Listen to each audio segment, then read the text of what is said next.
belacan to us, even to the Eurasians, the cuisine, this is our MSG. Seriously. But you don't lose your hair. You don't lose your hair. You gain weight. Well, that's better than losing your hair. It's better for you to look fat than to look bald.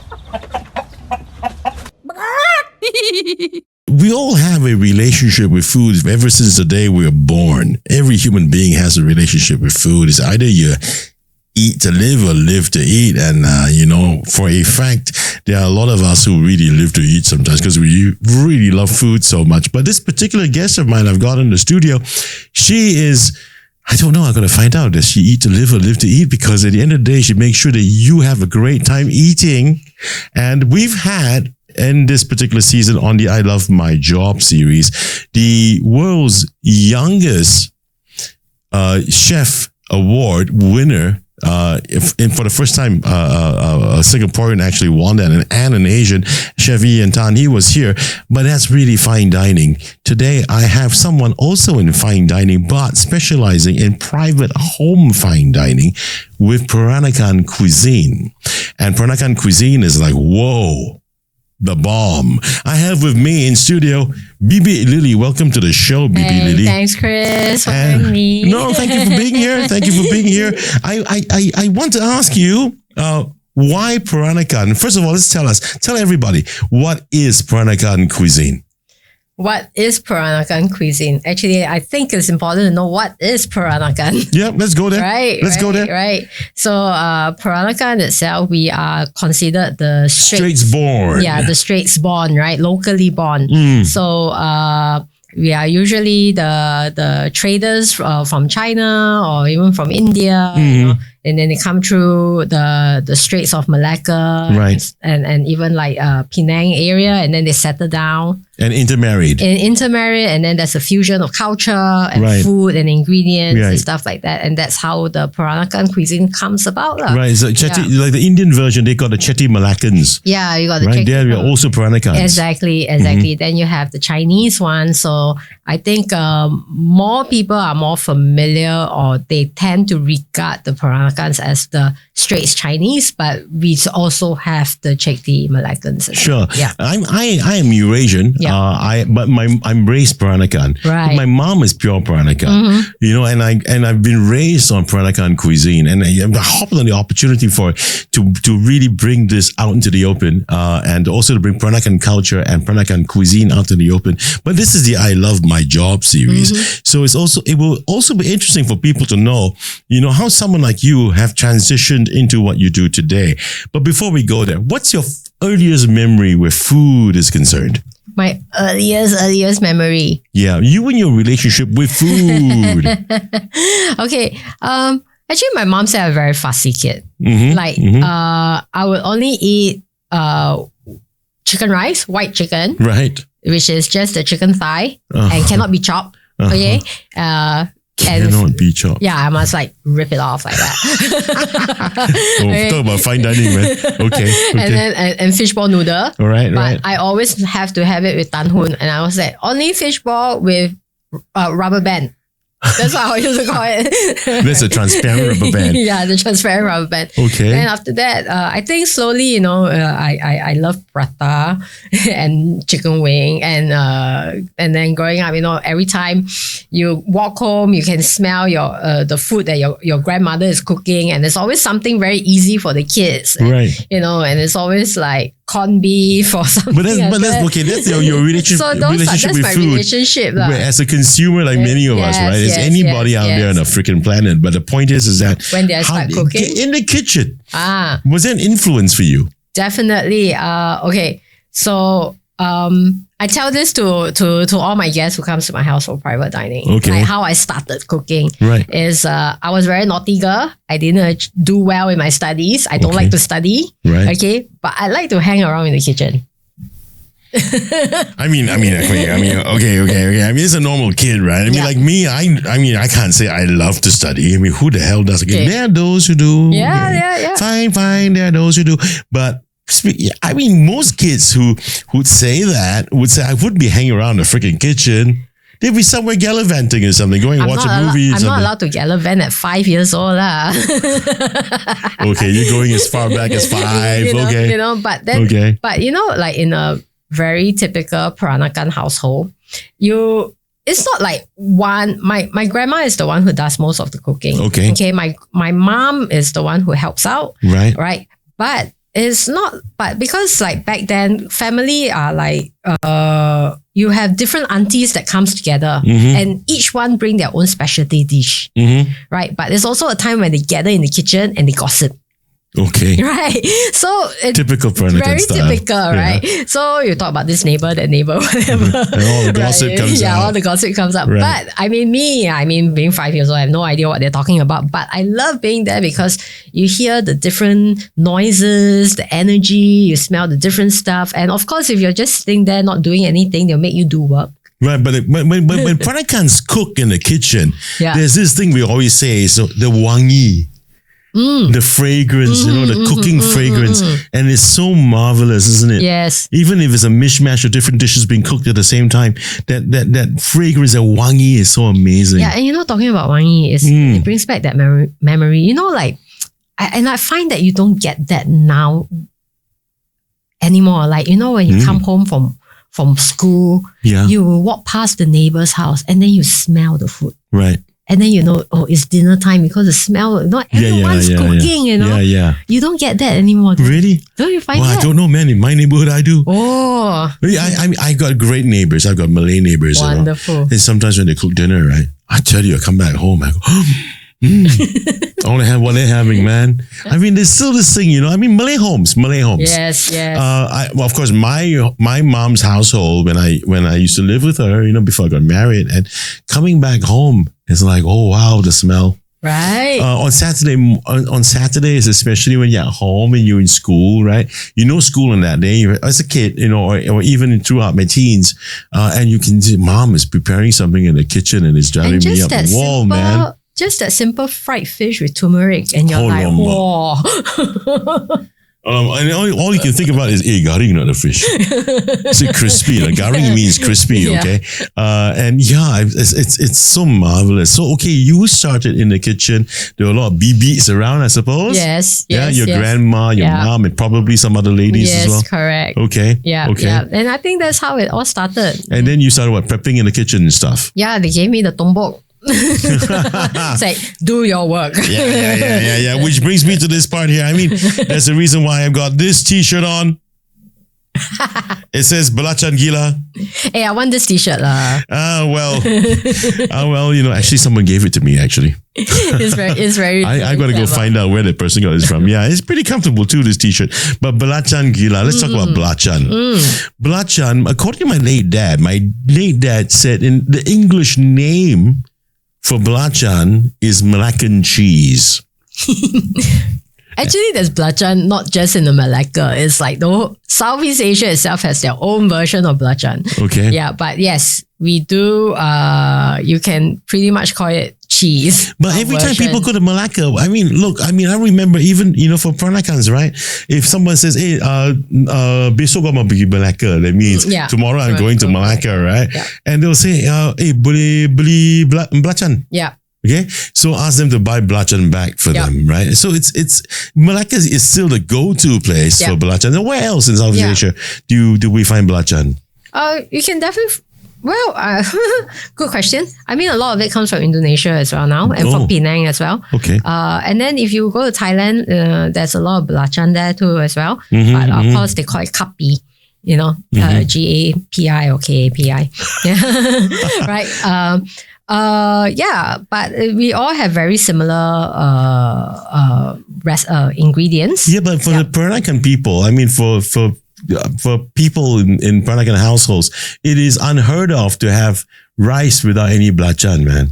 The sambal belacan, you need to have it. Like I think my fridge is. Well, you were so specific about that. I said belacan and you said sambal belacan. You were correcting me basically. Right? So okay, fuck me. Okay, Chris, you got schooled. So it is called sambal belacan. Yeah. Okay. Fair point. And it becomes sambal belacan. How?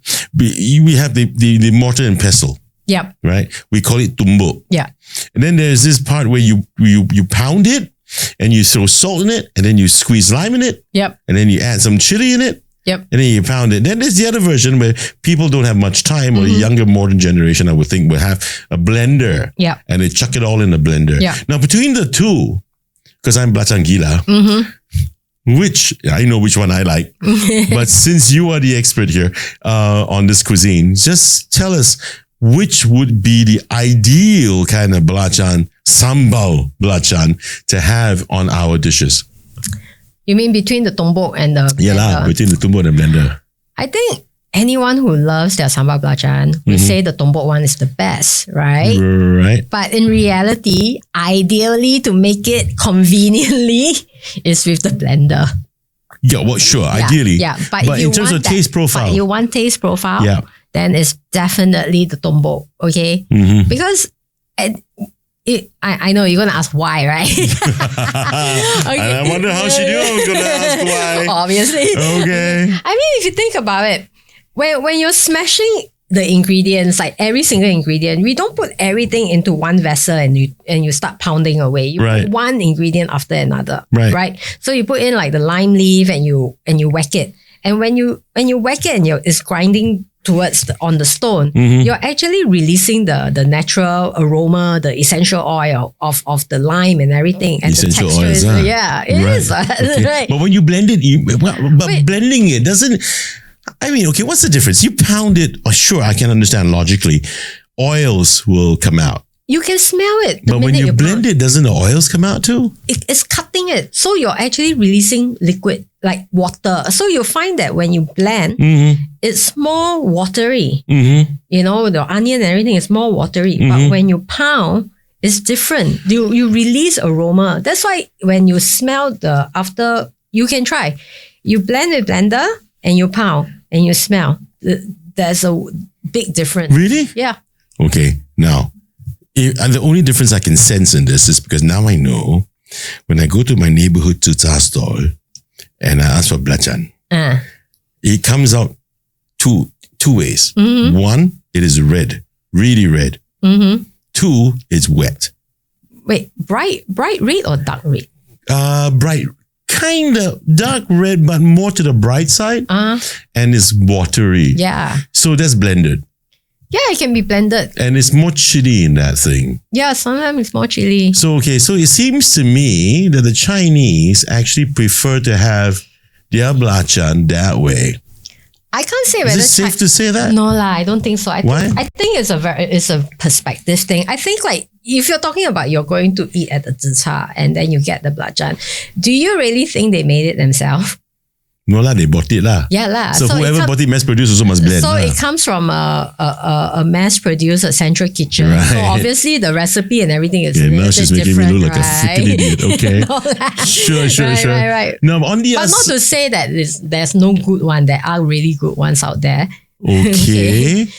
But when you want to talk about like really cooking at home, you know, the little things that matters makes a difference. Yeah, because there's even in terms of texture, when you pound it, the texture is a lot better. I mean, it feels better on your palate and your mouth, Exactly. as you chew away. But Peranakans believe that you should have more belacan than you do, chili. You must have the taste of the belacan. You must have the taste of in sambal belacan, but you cannot be too much. It has to be a balance. So, and I think every household is different, right? Their preference. I have come across some people who make the sambal belacan. They don't toast the belacan. They don't what? They don't toast the belacan. Okay. Because we always say we have to toast it. Yeah. Right. Yeah. But they do it when they don't toast the belacan, so it becomes like too strong and too smelly in that sense, But when you toast it, it's still the smell. Yeah, but there's a very different aroma. So, the thing about belacan, we have so many, belacan to us, even to the Eurasians, the cuisine, this is our MSG. Seriously. But you don't lose your hair. Huh? You don't lose your hair. You gain weight. Well, that's better than losing your hair. It's better for you to look fat than to look bald. Okay, fine. This is our flavoring. Like, I don't just put it in my sambal. I put belacan in almost all my dishes for taste profile, for my saltiness. Come on. If you are definitely in private fine dining for Peranakan food. Private dining, not. Oh, sorry. I'm so sorry. I rephrased again. See, I cannot again. Private dining with Peranakan food. And if you have no belacan, I tell you something is very wrong somewhere, okay? Yeah. There has got to be belacan. So the different cultures, it seems that there are different styles of belacan. The Peranakans I've already mentioned. In my mom's household, she will always, they say tego. Yeah. Tego means she'll always make a comment that's not so nice. Hey, belacan, I tell you, we Peranakan, we eat belacan. We must taste the belacan, not the chili, okay? You go elsewhere, you always taste the chili, not so much the belacan. Okay, that's salah already. That's wrong. Yeah. So yeah. I always have that in my system. There's got to be more taste of the belacan in your sambal belacan than it would be chili. I have to taste it, but there needs to be a fine balance. It cannot be too much. Okay. You get what I mean? Sure. There needs to be a balance. No matter what, like in any cuisine, any food that we have, there's got to be some kind of balance. We've got to strike somewhere, right? Yeah. But the Eurasians, how different do you think their belacans are like? I think it's quite similar, but having said that, I think I have come across a few of their version. Right. I'm not saying every household does it that way. That they don't use fresh chili, they use dry chili. So I have come across where they use dry chili, the belacan, and then a little bit of the garam, the salt, and that's it. And just squeeze of lime. So that was interesting for me. But it's the taste is a little bit deeper. Right. Yeah, it's a little bit smokier. Smokier and deeper. Yeah. All us Eurasian people, we are quite smoky. And we're quite deep too. All right. Sandra Galliston. Who the founder of the person who started this wonderful thing called Eurasians International. Yes, I'm part of that group. Oh, you're part of that group. Yeah. Well, I don't know what she's doing in that group, but anyway, it's okay. We are very nice people. No one's gonna boot you out. But I'm also Peranakan anyway, so I enjoy all kinds of cultures, man. And so any Eurasian people out there, shouting out to you guys, including the Peranakan, tell us what you think. Put a comment, let us know. Yeah. What you think would be the difference in your sambal belacan, as opposed to maybe what we have just said so far. Okay, let's go past sambal belacan right now. Let's move on a little bit. You started Brily's Kitchen, and what we've got for you right now, we're going to flash it on the screen. Kai, can you put up that one Brily's Kitchen menu? And hello. That's the one. And there you go. Okay. Now, this is your April menu. I'm pretty sure it's outdated at this time, kinda. Yeah, it is. And as you can see, but it changes. It's not always a fixed menu. Okay. Yeah. And I'm pretty glad to say that I took your prices out in that image as well. Thank you. I'm not going to. But I'm not expensive, guys. I'm very competitive. She's not expensive. It's just not very nice to me to put your prices up, right? And that menu is up there. And I see that you allow self-collection. Yes. As well as delivery? Yes. So I work two ways. On days when I don't have private dining, right, I have what we call the Tompang menu or the Tapao menu. Okay. Right. So these are people who just want to host at home and stuff like that, and they just have smaller portion and just want to order a few dishes rather than a spread. Okay. So what happened is I'll cook for that day for whoever orders, and then they either come to my place for self-collection, or I'll just call for like Lala Move or something and send it to them. But if you do something like this, right, and people call you like maybe on a daily basis, or ask, trying to place orders? No, it has to be like a few days in advance. So you got to take advance orders. Yeah, it's all advance orders. Because Peranakan culture is such that everything is so finely detailed, not just in terms of its cuisine, but everything that we have basically. Yeah. I mean, if we look at Peranakan culture, when we talk about things like as simple as their outfits, even the sarong kabaya, and then they got to have the croissant.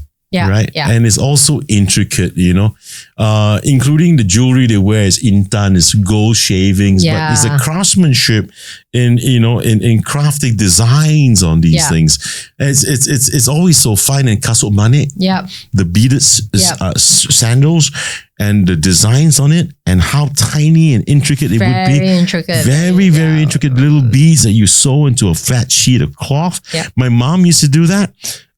For some time, she did very good. She has done very, very good. Wow. Kasut manik potong and all that. Wow. Until we told her, the children, and tell her to stop because she was losing her eyesight, man. That's a long time ago. So it's everything to me in Peranakan culture is they're so into the details. And cooking. I mean, fuck that.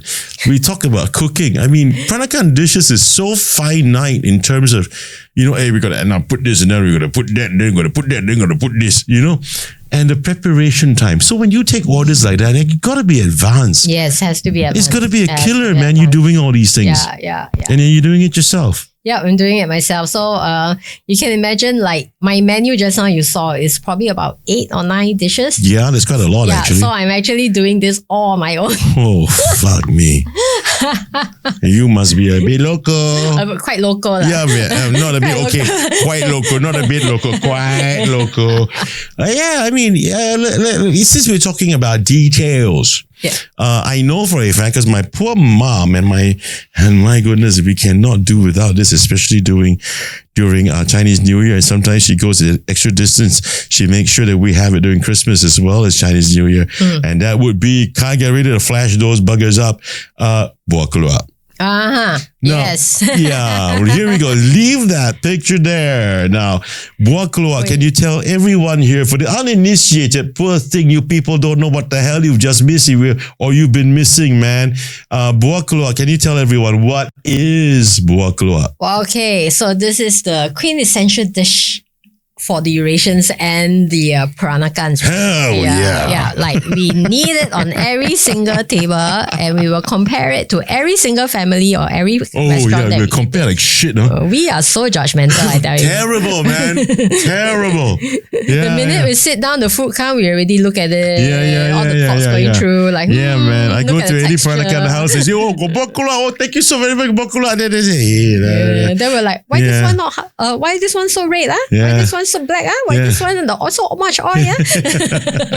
Yeah, man. I mean, okay. So can we tell everyone what is this thing, buah keluak? Okay, so this is a black nut. I'll call it our black gold or our black truffle of Southeast Asia. Well, black truffle, man.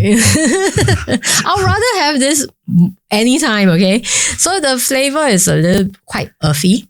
Earthy? Yeah. Well, that's one way of describing it. I never thought of it that way. I find it's the texture a bit pate-ish, a bit earthy. Right. You're right. But this is actually a poisonous nut.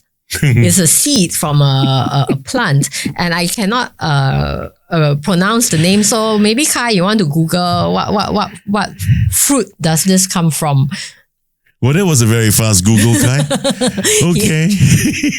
I think he was Googling also, like, what is this? I never makan before. Panjim adule tree. What the hell is... Kai, can you pronounce that shit? No. No, I know there's a Malay word for it. Kai, what's the Malay word for it, Kai? I don't think you should ask me. I'm not a official Malay. Oh, Alamak. Oh my goodness me. Okay, so anyway...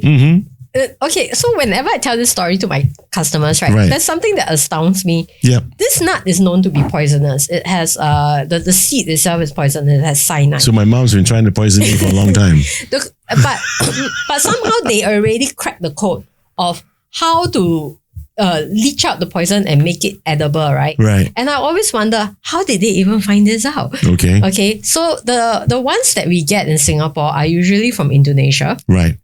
And what they do is that they actually boil it and then they keep it in ashes or underground for about 40 days or 2 months or something for the fermentation process to occur. Right. And apparently the poison is leached out already by then. So what we receive in Singapore, the nuts has already been processed. Right. But because it's in ashes and everything, right? I think Becomes dirty. it was very dirty. But also we continue cleaning it. And Okay. for different family does it differently. Sometimes we do it for 3 days, some do it 5 days, some a week, some 1 month. Okay, they soak it in water and they change it every single day, twice a day. By the way, in the morning we'll wash it, we'll scrub it, Yeah. and then we'll change the water, and then the evening we'll do it Yeah. again. They'll probably be sitting down or sitting on a very low stool Yes. in a toilet with a bucket and then Yeah. cleaning it. So this is like every day I'm going like, oh yeah, I got baklava to do. So that is my It's a errand. pain in the ass, right? Damn painful. Yeah. Right. So after soaking it for 5 days or whatsoever, you let it dry in the sun for a bit. Then after that, you got to take your tombo or your scissors to whack there's a little mouth opening where the nut is, Right. to open up. Then you got to knock out the hard shell and take out the meat inside. Right. Now, because of the fermentation process, there are times in the old days, if you buy a packet of 50 baklava, Right. maybe 20 are spoiled. Yeah. So Yeah. your ROI is not that great. Yeah. Yeah. So Yeah. I think your mom. My mom used to complain about stuff like that. Yeah. Like, the days when this year the baklava are not so good. And I tell you, I complained to the guy, why is it that I buy so many from you, but so few I can cook? The rest are spoiled. Yeah, exactly. Yeah. And and when you have the spoiled one, the whole house stinks. Man. Stinks, yeah. Stinks. So, but nowadays, if you have a good supplier, your ROI is better lah. So you dig it out, and every family does this differently. Yeah. My grandma, she likes to mash it, Right. and then mix it with mincemeat and stuff it back in. Right. Which is quite typical actually for most households. For more mileage, right? Yeah. But for my style it's pure baklava. So I'll dig it out, mash it, and stuff it back in. Okay. But in fact, I'll overstuff it. So actually I have more than expected. And my Right. gravy is rich, like gao because Wow, I add best. some more meat Best. more of the baklava meat into the rempah. Best. Yeah. So that is like really rich. What was I saying? Yes. You cook it with either with this ayam baklava with chicken or pork, right? Yeah, so I have different requests. Usually it's with chicken, right? But I do like yesterday actually. In fact, I have a Eurasian customer who went like, "Can you do it babi kaki?" What? With pork trotter. My goodness. Yeah. Always the Eurasians one who call me will ask me for pork. Really? Yeah, they know I don't want chicken. So for them, maybe their baklava version they prefer it with pork. They love it with pork. Yeah. I've never done it with pork. Yeah. It's always been ayam baklava. But with pork, I tell you, it's so rich. Yeah, I think It's so rich, but it's so good. yeah. Sounds like gout coming, man. Okay, so there's this thing, but you see the strange thing about me, don't get me wrong, I love ayam baklava, yeah? Not as much as my sister does. My sister goes gaga over baklava, my wife as well. But for me, I actually prefer the sambal baklava. The sambal itself with the baklava. Basically you deshelled it and then you just keep it and then you can just take it out and just wallop your rice. Yep. Then just imagine you put that, my mother scolded me for that, no? I put baklava, then I put belacan, sambal belacan, then I gaul. That's what I do. But she said you shouldn't, you should have it separately. No lah. For me, I think everyone has that ritual, right? It's like chicken rice, whether you put your dark sauce first, your ginger sauce, then your chili, then your mix ginger. it, right? Yeah. So my way is I dig out all the meat, then I'll add a dollop of the sambal belacan, then I mix. I eat it right. Another. Yeah, that way. I love it that way. Best. Actually, I prefer that because I'm lazy as shit. You see the amount of work, even from now that you've mentioned the story about how it's done from the plantation where they try to, leach out the cyanide in content inside the fruit, right? Or the nut. And then the effort of doing that and spends days. Then after that, cleaning the damn thing, soaking it and then cleaning it and then taking it out, cooking it, putting it back in the shell. And then when it comes to on your plate and then you dig it out too, it's work lah. It's a lot of work. It's a lot of freaking hard work, man. So it's crazy, when you walk in, when I don't want to go to a Peranakan restaurant because my mom is pure Peranakan. So when my sister and I, we just go tak heran, The term is to tak heran. It's so strange. Heran means strange. It's so strange, man, because we know what we're getting. We know the quality that's needed, at least by our own household standards, right? So we don't go to a Peranakan restaurant. And then when you order from a home chef or when you eat from someone's home, you know that person is very generous, right? Yeah. Like, but if you eat at a restaurant, sometimes like so You end up with food. I know you end up like half filled. No, you pay so much money for a small bowl of ayam buah keluak, and then you probably have two. We call it 2 biji, yeah? Yeah. 2 biji of bloody buah keluak inside. I mean, were you kidding me? Small biji. Yeah, but when I go to my mom's place, right, we just talk about sambal buah keluak alone. Tupperware this high lah. Fill up to the brim lah. You know, all the work, the blood, sweat and tears my mom puts in just to do that, right? Yeah. Man, I mean, it comes to Peranakan cuisine. It says these days, I'm missing it. My mom had multiple strokes and in recent times, and I'm really missing the food. I can tell you, hey, no problem, don't worry. Knock into my mic anytime you like. It doesn't sound right. Okay. Moving on. Moving on. Let's talk about moving from where you were working, and I know I met you decades ago when you were working for a catering company. Yeah, that's right. And then you decided to make the shift to what you're doing right now, which is private dining at home with Peranakan food. Yeah. So why the transition? Wow. I think when I left employment, right, I was doing a lot of things. Right. Like, I think like just trying to work things out. Like I had done events, I was in like real estate and all these things, right? But never really stuck to it in a sense. But I think like food has like the work that I've done even in events and stuff, I was even doing food events. So I think there's this commonality that I'm always around food, right? So basically you've always been like what? You're overweighted more in your career so far on F&B. Yeah. Okay. Yeah, a lot more. And also I tend to cook a lot. I love cooking. Right. And then I was always hosting my friends and stuff. And I started private dining like 10 years ago. Okay. But back then, I wasn't really doing Peranakan. I was just doing whatever I know how to cook. But just tell me, what were they, man? I don't know. I was doing like paella night. Wow. Yeah, things like this. Oh. Yeah. Then I was like trying to do like some silly fusion of like whimsical Peranakan food sort of thing, like rendang tart or something. That sort of weird shit lah. Okay. It's not weird shit, because you know what I was saying just now, right? One of my guests, Chef Ian Tan, the young guy, he's so wonderful. He actually created a dish for my podcast. Oh, wow. And called it the CHC salad. Okay. And he won based on a Peranakan dish that he fused.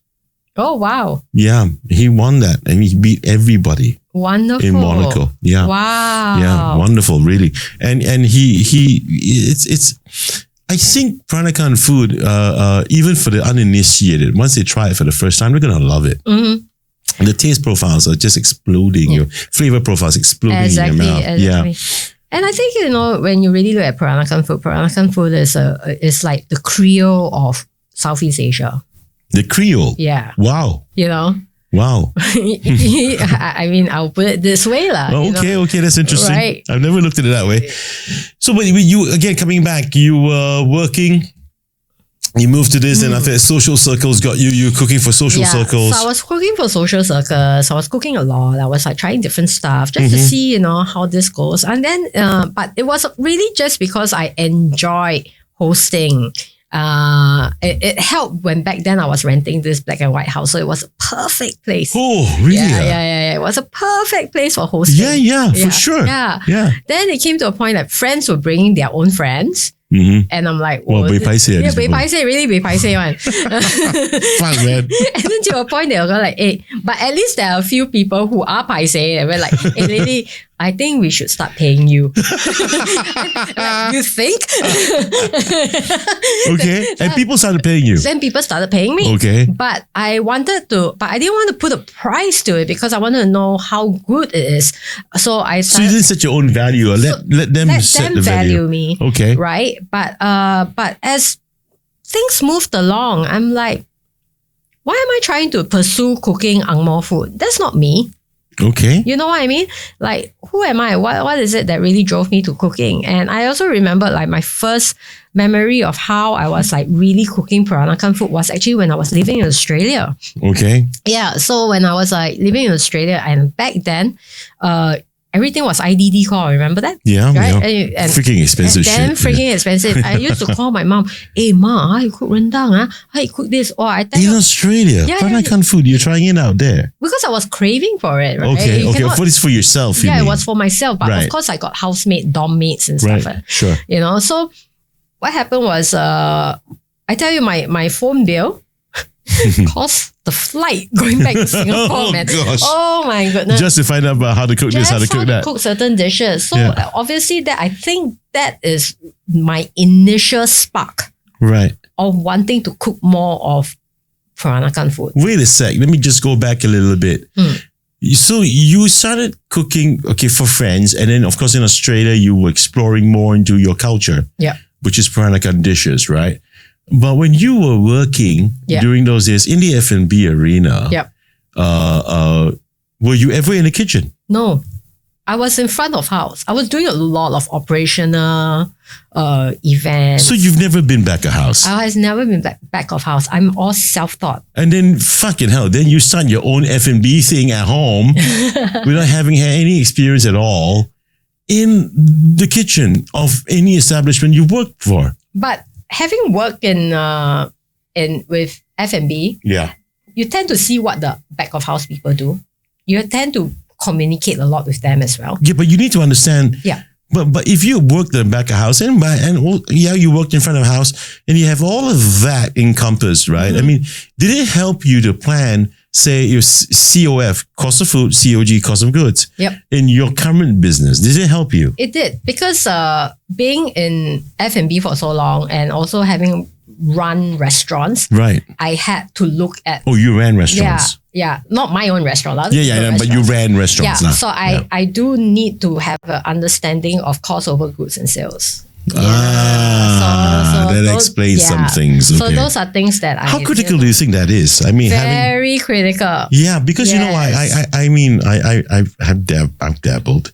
I don't really want to talk so much about that period of my life because it was such a disappointment. But I've dabbled in F&B, and then when you start to do menu planning and you start to do even your fucking drink list for the bar, man, Yeah. drives you up the wall because you got to calculate cost of water Yeah. in your cocktail. Yep. Simple syrup, right? Costs of that and how many parts, and you got to divide it, all that shit and all that, then come up to your entire cost of that particular cocktail, and then you think about your markups to make a profit. Yeah. I mean, all this is so difficult to do. Yep. You know, you'll drive a rocket scientist, Matt. So is it critical really for anyone contemplating to really delve into the F&B arena, even if it's private dining at home? Yeah. I think it's very important to put certain how should I say, structure Right. in any business that you start, right? Sure. You cannot just like, oh, I have this idea, great, chong, you know, and then that's it. That sounds like me. Okay.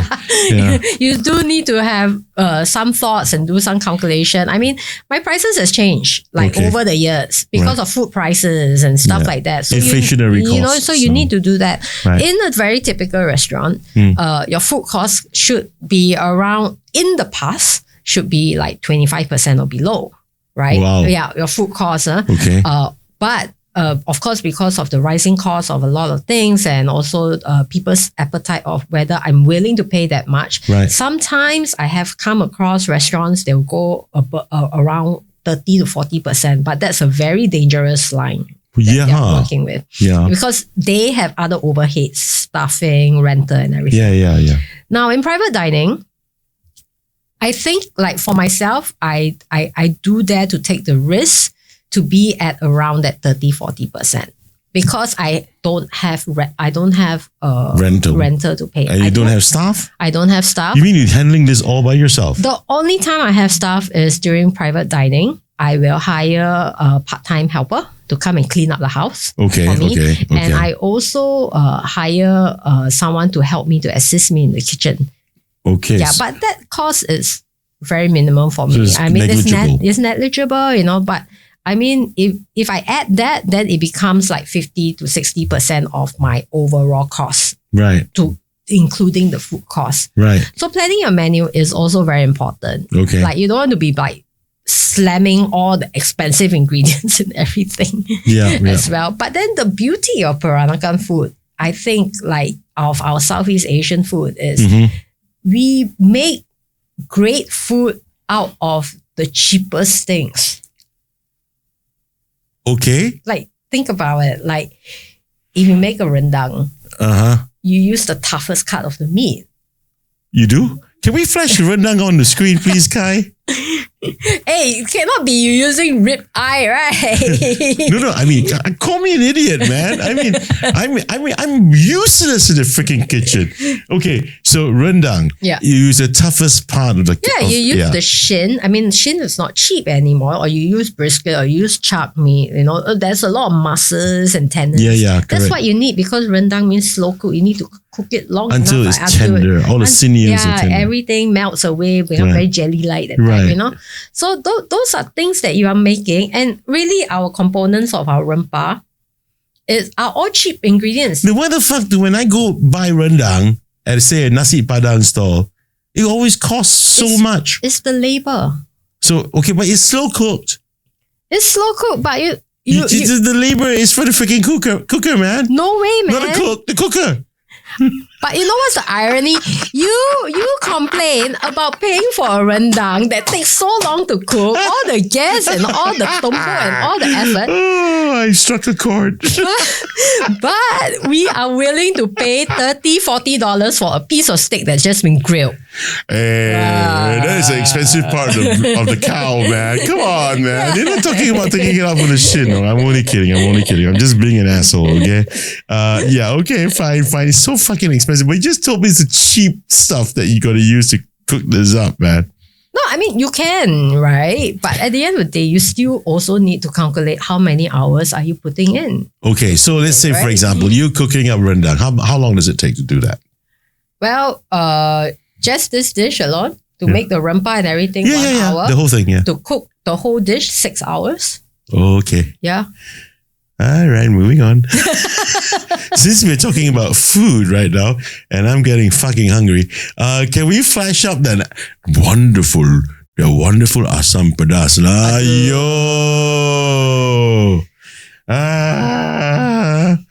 I missed that. Okay. Wait, you like the lemak type or you like the asam type? Can I have both? Asam and lemak. That's not. Can right. How would you describe the taste or flavor profiles of asam pedas? For the uninitiated again. Okay, so asam is obviously the sour. Yes. But pedas is spicy. Yeah. Sour and spicy. Remember that? Yeah, but it has to hit the right note, right? So you need to have that balance of the sourness, then the spiciness comes in, then you have a bit of the salty and the sweetness all come in together. And then when you eat, right, you just want to eat some more. So sourness, salty. So you must always have the balance of 4 S's. Yeah. I like balancing 4 asses. Normally I don't have that kind of opportunity with 4 asses to balance, but S's, S's, 4 S's. I mean, food, taste. What are you thinking? Okay. What are you thinking? 4 S's, salty, spicy, sour and? Sweet. Sweet. Of course, sweet. Yeah. Okay. So you're saying that asam pedas has got these 4 flavor profiles all in one, right? Yeah. And then how would you actually describe in English? You and I both know what this means, right? Yeah. Lemak. So how would you describe lemak in English? Lemak, I would say, is rich. Rich. Yeah.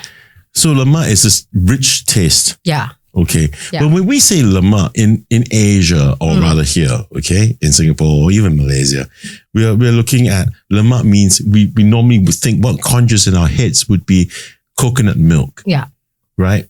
But in Western cuisine, richness doesn't usually come from coconut milk. No. So don't you think that the term lemak would lean more towards richness caused by, affected by fat?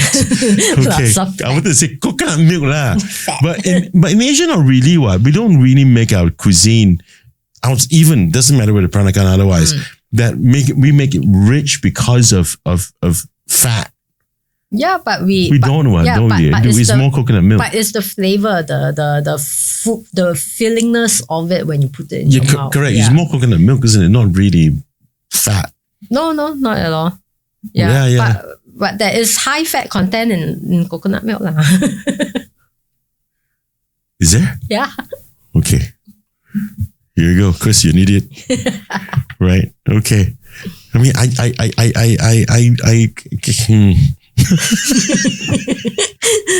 I just really don't because richness, lemak, right? Richness, right? And if it's a Western cuisine kind of thing, the Angmos would usually put what, milk, cream, butter, milk, butter. Yeah, you hardly see them use coconut milk. hardly. So, but in Asian context, it's usually coconut milk. Yeah, But I've never seen coconut milk as fat. not for us. It's good fat. So we're so now we're getting fat. somewhere.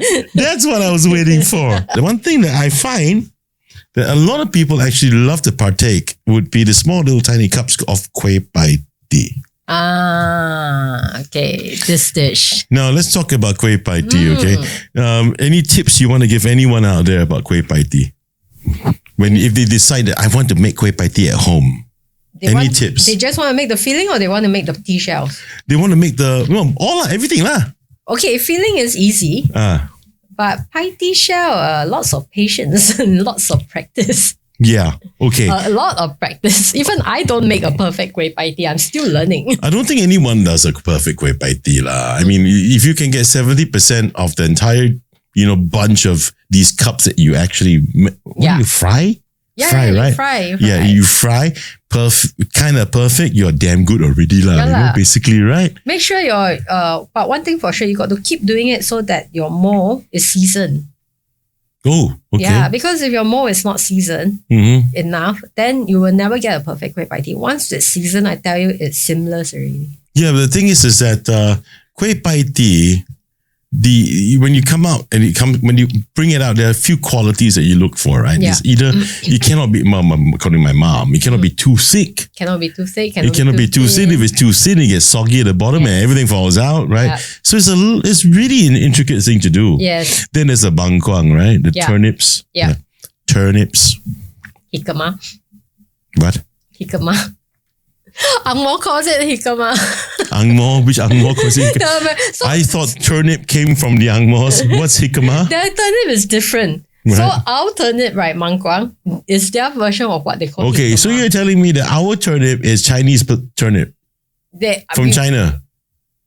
I mean, if you look at turnip exists all over the continent, Right. but there are different names.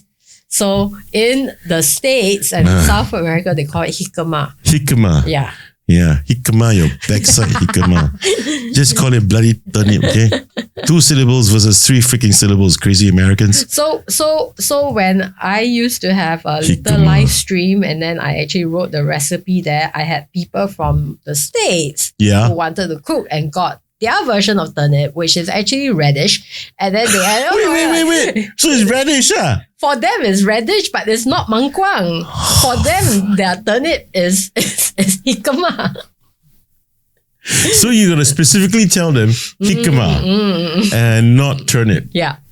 But so when they heard turnip, They took radish. Okay, so... And then our radish is like, it's very similar to their, that daikon lah, the pie. What? Yeah. What the... What? The radish that we cook soup with. What daikon? Daikon, the white carrot. White carrot lah. That one we call radish, right? Yeah, but what's that called? But What's that? they are called. I'm getting confused. Okay, anyway, but this is not a food language. Jeez. Okay.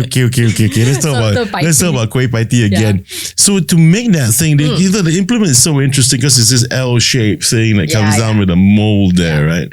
It's so to me, it doesn't look Asian at all, man. Yeah, so okay, so it looks like something that you get out of you go to a Western kitchen and then you find these sort of implements. The way it's built, the way it's created, the handle, and it just doesn't look local in the least. I think it is a very Nyonya dish. Yeah, but, it is. Yeah, but I also think that because our influence of food is not just like the mix of the Javanese, the Malay spice, the Indian, the Chinese. Our food is also borrowed a lot from like the techniques or whatever, or dishes. Like even our kueh lapis is actually Dutch, right? Right. So wait. Kueh lapis is not Dutch lah. Kueh lapis is Indonesian lah. Maybe a bit of Dutch influence. Of Dutch. No. Yes. I know Indonesia was a Dutch colony. I know that, Batavia and all that. But kueh lapis is Indonesian. And the word of kueh actually derived from the word crook. From the word what? Like crook, Koen, cook or something. So you're telling me that the word kueh is actually a derivative of a Dutch word? That's what I read. Oh, fuck. So anyway, back to the mold. Yeah. So people have found similar molds.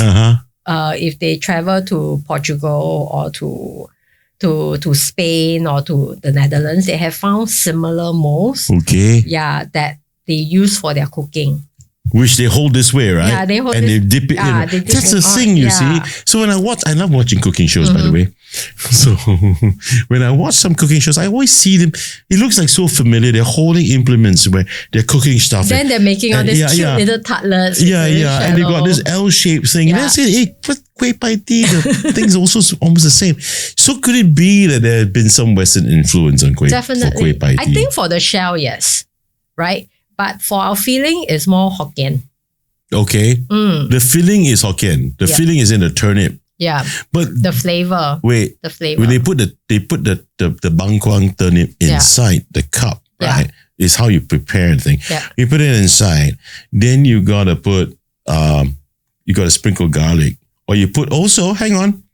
Yeah, my house I do. Yours garlic? Yeah, it's shook. Okay, you try, I'll try. I'm not kidding. It's roasted. Isn't it roasted? Mom, I'm so sorry. My fried garlic, anything? I think so. My sister will kill me for this. You put bangkwang inside, right? You just put a bit, right? Put a bit, right? Then you take one udang. Small little udang. Shrimp lah. Yeah. Grago lah. Grago. Sorry, I'm Eurasian. I'm calling myself that. Grago. Put a grago inside there. Then you put a small little is it parsley? Yeah, some coriander leaf. Coriander leaf, sorry. Yeah, coriander. Yeah. Then after that, you sprinkle the garlic. Then you chili chuka. Yeah, chuka. Right? Yeah. Then you wall up the fella lah. Yeah lah. Oh, I'm hungry. That's the best way. That's the best way. I want me some Kueh Pie Tee. Damn shook, man. And every family makes it differently also. Yeah, but you were pretty stunned about the fact that I talked about garlic. Yeah. Because I know like some they do like some crush like fried. Yeah. Like not garlic, but it was like egg strips. Okay, there's egg ribbons, like egg strips. Egg ribbons, see lah. So egg strips, egg ribbons, see lah. Okay, strips.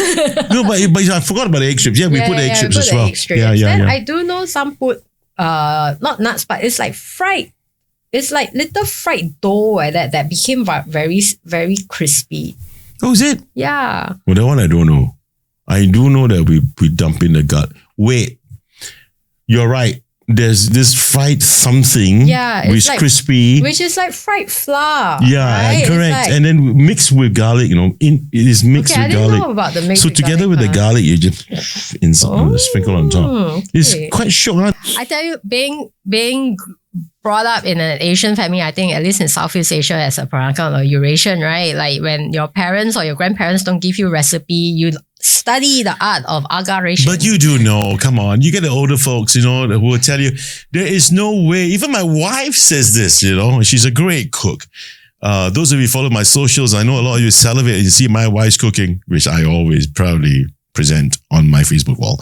And you have people, these guys saying, look, there is no measurement. I only go by, this is feel. Yeah, the feeling of the texture. So how did anyone possibly like will be able to write a recipe book to tell you how to do this and do that with measurements? But here's the thing about recipe book. You should never follow recipe book to the T. The recipe book is always a guideline. Right. Right? Like sometimes when I write recipe for people, and then they tell me like, oh, how many chili should I put that in? I'm like, yeah, maybe 3 to 5. 3 or 5 should be, why not? I say, I can't tell you because why? Today, my chili is not spicy. Mm-hmm. Tomorrow, my chili is spicy. Mm-hmm. The supplier of my chili can be from Vietnam, Indonesia, India. Different, you know? Taste different. Taste profile spice is different. Yeah. My shallots are different. Spice levels are different. Yeah.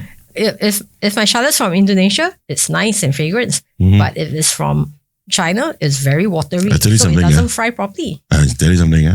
If bloody Gordon Ramsay was here, you know what problem he'll have with you? What? It's shallots. It's not shallots. You know what I'll say? Hey, Gordon Ramsay. Yeah. You say it our way, okay? Shallots. Right. Anyway, it is shallots lah, to be fair to him. I want to talk about this divisive, what do we call this? Is this fruit? Or I think, what is fruit? it a Pad Thai? Ooh, I love Pad Thai. Can we have a picture of the Pad? Ooh, my wife loves Pad Thai. I like Pad Thai. I'm not saying I'm in love with it. My wife loves Pad Thai. And the thing about Pad Thai, can we tell everybody? The thing about Pad Thai is after you have it, after you've eaten it, then you go to the loo and you take a pee. Mm-hmm. And your whole toilet smells of Pad Thai. Yes. And it's supposedly good for your kidneys, man. Yeah, it's good for diabetics. Yeah. Yeah, but it doesn't work if you're eating it with sambal belacan and all that rice and everything. I mean, come on. How do you possibly have Pad Thai with all that, man? Give me a break, man. I mean, do you have Pad Thai in your menu? Yes. Do people appreciate it outside of the Peranakan culture? Do they appreciate that? Yes. They do. Yes. Wow, okay. Yes. Okay, that's a surprise. And it's a good introduction. There's actually one dish that I do in my private dining, and it's only on special request and only if I have it. Which is? And it's like the double stink bomb of all dishes. What? It's tempoyak Pad Thai. What is that? It's actually fermented durian. Holy shit. Mm-hmm. Durian paste. cook. So it's tempoyak sambal. So it's a sambal that I add fermented durian. All right. And then I throw in the Pad Thai in there. Oh my goodness me. It's so good, man. You're every white person's nightmare. That's why I'm not married to a white person. Are you mad, woman? You give me fermented durian to make it worse, and then you throw Pad Thai in that. Yeah, oh my God, you white people run away far, I tell you. This one I like, This one. I really miss this so much. Belimbing. Oh, belimbing. Love belimbing. But I always go bling bling. Bling bling, I want my bling bling. Yeah, bling bling, man. I mean, this is so rare now. So hard to find, Actually, by the way, any of you have a house with a tree and belimbing, please pass some to me. Exactly where I want to go with that. Because, years and years and years ago, I mean, I'm not living there anymore. I'm not going to say where. Somewhere in the Upper East Coast. I used to live in a condo. Right. There, quite a large one. And they have great landscaping there. And behind my tower was a small little bush-like looking plant, teeming with bling-bling. Oh, sure. You know what I do? I sapu, man. Smart lah, you're the smart one. Because nobody knew, nobody understood what it was. I did. So we plucked the whole damn thing bald. And I threw it to my mom. Along that East Coast, where every time before you cross the underpass, there are always native fruits that people do not know. But we're not supposed to plug, right? I'm not supposed to plug lah, but big it's but. like it falls. It's a big but. But can we tell everybody what's so good about bling bing? I mean, how do we cook bling bing? What is it? What is it? It's Can we flash it up again, please, Kai? It's a super sour fruit. Yeah, damn sure. Okay, super sour fruit. It's so Moorish. Moorish? Wow. Yeah, like when you cook it. Moorish. That's the first. Okay. And okay, so tell me, how do you cook it? Okay, I mean, you don't really cook it as much. So I usually just do it with fried ikan bilis. Mm-hmm. And then the sambal, just a bit of coconut just to balance up, because this dish is very sour. It cuts. So you need to balance it. So you need to balance it. Then Okay. you slice it up, and then some people would actually slice it up and soak it in salt water for a bit. Yeah, that's right. Yeah. And then after that, you just throw it in and cook it. But you don't want to overcook it because it will get mushy. You just still want to maintain sourness there. Then you balance it off with a bit of sugar. Right. So Yeah. now, Liddy, I just want to know from you, because all these things you've been saying, like it's all about. I can't tell you. Don't follow the recipe exactly and all that. Where Brily's kitchen is concerned, your business, and you, Bibik Lily, in the kitchen doing all of that, sweating it out. Jeez, my goodness me! Can we put a picture of Lily in action, please? You have that? Oh, there you go. This one's slaving away, plating even, man. You also, are you particular about plating? I am not one of those tweezer people, if that's what you're trying to say. Okay. I mean, I'm trying to learn how to plate pretty. I'm not plating stuff pretty, but I'm learning. Okay. Especially when it comes to private dining. But My question actually would be this.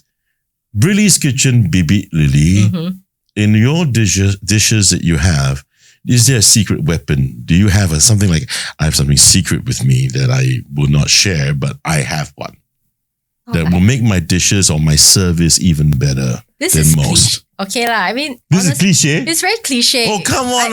First of all, I'm not original. I'm giving you not cliche, you, man. Not you cliche. My answer will be very cliche. Oh, your answer will be cliche. My answer will be cliche. The answers are only cliche because the freaking idiot asking the question is also asking a cliche question. Nah. Yeah, there's no secret weapon. It's just really cook with your heart. Right. Oh, really? Yeah, really, really cook with your So heart. on a day that you have a bad mood, food turns out sucky?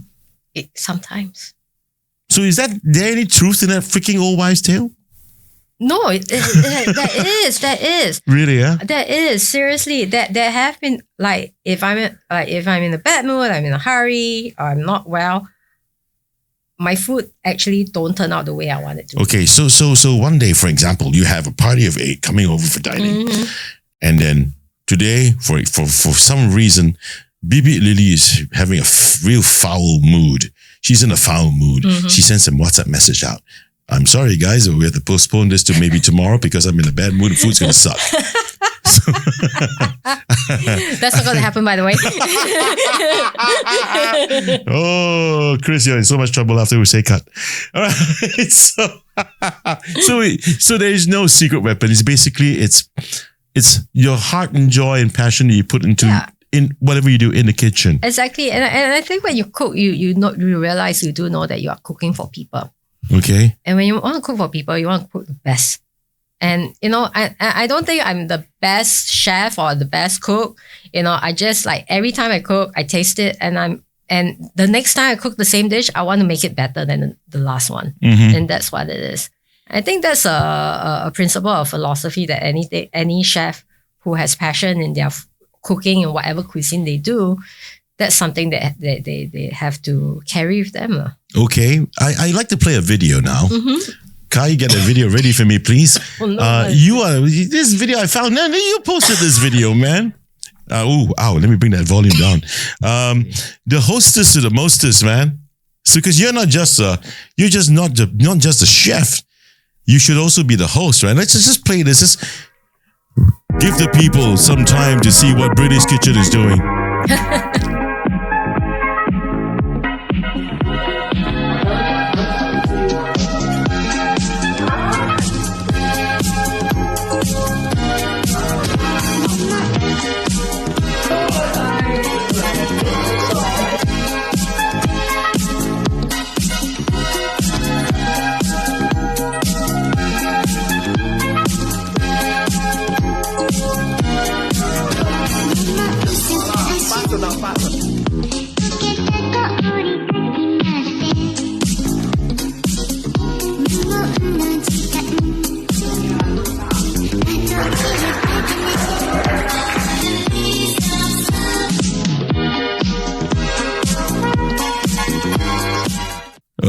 Okay, Kai.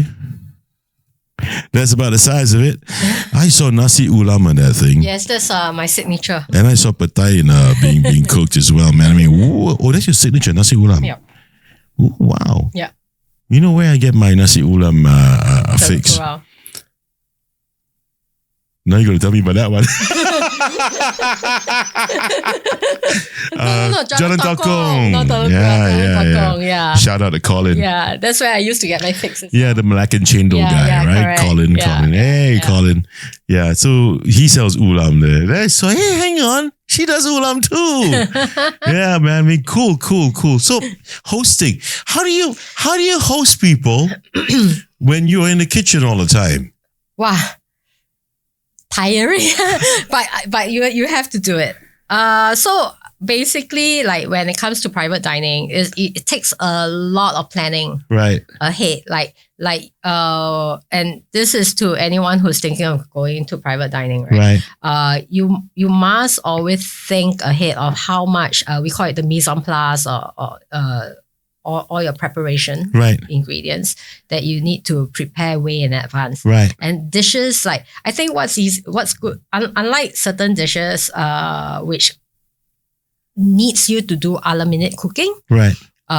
Good thing about Peranakan food is you can pre-cook it and then leave it there, and then it's all boils down to the scooping and stuff like that. Right. So you do need to you need to have this mentor, or you write it down, like having this whole scheduling. Like It's a program. it's a program, like, so your private dining, when you book me, I'm literally planning and cooking this for 3 days. 3 days. Yeah, sometimes 2 days, but sometimes certain dishes, certain things, depending on my schedule, I have to prep it 3 days in Oh, advance. crap, man. And then, so I'll be, or sometimes I'm like prepping the night before, and I'll go to bed like about 2, 3 a.m. and then I'll wake up at 7 to be in the market again, Ayo. prepping and cooking and everything. And then what happened is guests arrive at 7. By 6 o'clock, I have to make sure the whole place is set up. Wow. Okay. I'll be running into a shower to look fresh again. Wow. Okay. And makeup and everything. And then looking presentable. My husband also will be like getting blasted by me. Hurry up. Make sure the glassware is there. This is that. Everything. Everyone's going chaotic. Okay. Madness. And then suddenly the door opens and everyone's like, hi, welcome. Right. And when people come for private dining, and I don't, although private dining is quite popular now, a lot of people still don't really know what to expect. Yeah. Because you're going to someone's house, you're not going to a restaurant. I wouldn't know what to expect either. I've never done it. And I had this really funny auntie. She came over, and then she came to the house, and she went like, later, I want to order ngoh hiang, take away. Then I'm like, auntie, this one not restaurant. I don't have ngoh hiang on the menu today. Oh gosh. So they thought they can order. Oh man. Hello, this is a house. Hello, excuse me. So there is certain etiquettes and certain rules that people, when you go to private dining, you are going to someone's house. So do you issue those rules to these No, people you to don't. manage expectations? No, you don't. But you just leave it to faith that these people have common courtesy. But you do send out certain things like, okay, this is the time you come. This is what time food will be served. This is what time it has to be. We have to end because we are living in the HDB, noise pollution, all this thing we have to abide by. So this is where so this is like little polite guidelines to tell them lah. Okay. In that sense, yeah. Have you ever, come on. I'm not going to hold my breath. I'm going to suggest to you, don't hold your breath as well, because, we expect your guests to be. Yeah. But at the end of the day, we want our guests to like really enjoy themselves. Sure. But many let have me become be friends, bold to ask you. Let me be bold to ask you. Haven't you ever had an asshole guest Oh my in God. your own home? I have. Tell me one instance, maybe the worst story. Oh. Before we move on to the last few questions. The worst one I had, it's a bit paiseh to say. It's actually from a friend. Mm-hmm. He was doing out of, the goodness of his heart to recommend Right. private dining. this group of friends of his are not in that kind of scene. Right. They are the lim chiu kind of people. Oh, die. Okay. You know? So when they came, Yo. they down like maybe before dinner started, they down like finish a bottle of whiskey. Right. Okay. And the whole time they're like, lim. And like, oh my God. And I felt to a point a bit insulted because I gave all this effort to cook you a dish. And every dish I come out with, I will always present to you.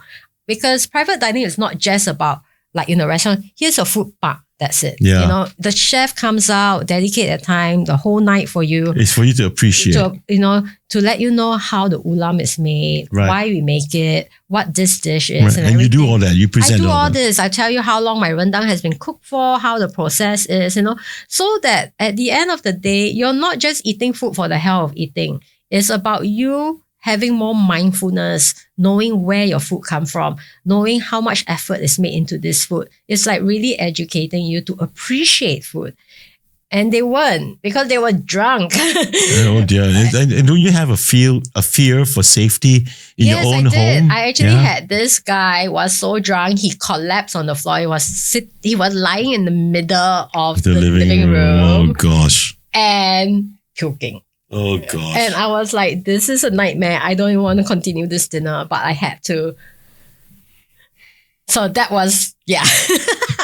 I asked you for the worst story. Thank you for really giving me the worst story, man. So basically, the idea is if you are, don't invite riffraffs. But if you are a person that want to understand the culture behind this and you really want to understand, then come around with some common sense. It's someone's home. Absolutely. It's someone's home. Man, that happened in my home. My God, I'll kick the bastard out right out. I was straight so away, upset. man. I'll kick the fella out, man. I mean, I'll be so pissed. Anyway, just a few more questions, Lily, before we wrap up. Looking ahead, what are your ambitions for your private dining business? Wow. That's a very good question. Actually, I'm not sure since you've been doing a lot of research, you do realize that I have made an announcement that. Yes, I saw that announcement, yeah. Yeah. So, as I'm going on this journey to look into more lost recipes of the Peranakan food and stuff like that, because a lot of us just know the quintessential dishes like rendang and baklava and stuff, but there's so many dishes that we probably haven't even tasted. Right. But I'm also trying to connect the dots and the influence of Southeast Asian food, right? That comes to our shore as well. And wow, you're going deeper into this, huh? Yeah, so I'm actually going to Thailand. Because also part of me, my mom being Thai, and it's something that my mom's heritage is something that's not been explored. Wow. As well. So I'm actually going to go to Thailand for a year. Wow. And then I'll be back. Wow. Yeah. You're the female version of Indiana Jones, but the food version too. So you're gonna go explore beyond the boundaries of Peranakan food as well, lah. Yeah, in that sense, and I'll come back, and if I feel Indonesia has a calling, I might do that as well. Okay. And yeah, I just want to stick. The food in Southeast Asia that is influence of Peranakan food or Eurasian food is also connected. Right. And this is something that, I know writers have written about it, but I just feel that maybe it's just my turn now. So you're going to go find out and discover it, and after what you're going to do? Come back with all that knowledge and do something again. Yeah, I'll probably do something again, You're really the explorer, you are. Sometimes, as a chef, I just feel like you don't want to be cooking rendang every single day in, day out. Right. Right. You want to also bring out new stuff and let people explore. Sure, you come to my private dining, you get to taste certain dishes that is the thing that you expect. But I also want to bring something to the table to you that is like, oh, I have never tasted this dish before. Right. For instance, like when you brought out the biling. So I was in Malacca. And recently, I think you are aware there are the chickpea Peranakans are like Chetty Malacans. yeah, the Chetty Malacans are now getting more More exposure, yeah. So that's great. And one dish I really like when I was in Malacca, and you guys can go check this out at Wen's Kitchen. What kitchen? Wen's. Wen's. Yeah, WEN. Okay. Right. So they made this fish roll sambal with belimbing. It's so good, man. It's Really, like yeah. dynamite. Wow, okay. Yeah. Wen's Kitchen, I remember that. Yeah. Okay, we're giving a lot of free advertising today. And I want to thank you, though. I want to thank you for the whatever. I don't know what's inside the tiffin You should carrier. open up and take a look. Yeah, I'm going to open up, take a look. But because we've already crossed the production time for this episode, but I am going to put my face into that, and I can tell you for sure. I just want to do this little thing for you by asking you this question. If there's one thing you want my viewers and listeners to remember about your Peranakan cuisine and your private dining experience, what would it be? Wow. I got to think about this one. No, think. Please do. Like if what I would like them to remember me for. Yeah. Okay. I suppose I want people to remember that whatever I'm doing for this, it's really to I'm putting a lot of my heart and soul into it. Yeah, and I still got a lot to learn, right? But I do hope that in the future, I'll be the one that can actually still feed the younger generation and say, hey, this is Peranakan food. Right. You need to remember where you come from. This is what it is. So it's making sure that all the authenticity of Peranakan cuisine is not lost. Yeah. And then one last thing. Can you please look into your camera right over there? Wait, which one? That one. And tell everyone, where can your guests find you? Okay. So you can follow my Instagram. Bibik Lily is my own page, which I also post a lot of the food contents and stuff like that. And then if you want to order food, you can follow Brilly's Kitchen. Okay, flash it up now. Here we go. That's BRILY_S Kitchen.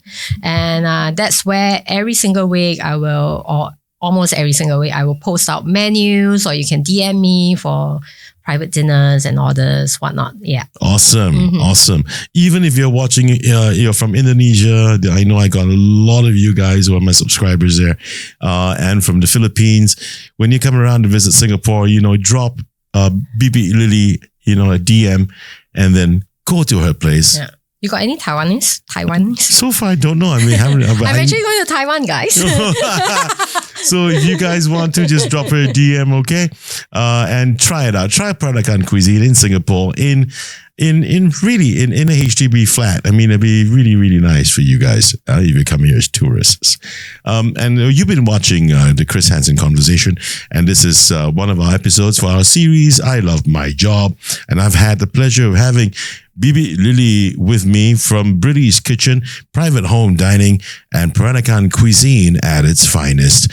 And you know why I'm going to say goodbye right now? Why I'm really going to put a hard stop? Because my mouth is going to go for what's in there, brought to me by kind courtesy of Bibik Lily. And we're going to maybe we'll be rolling, yeah, Kai? Whatever I'm going to go into my mouth.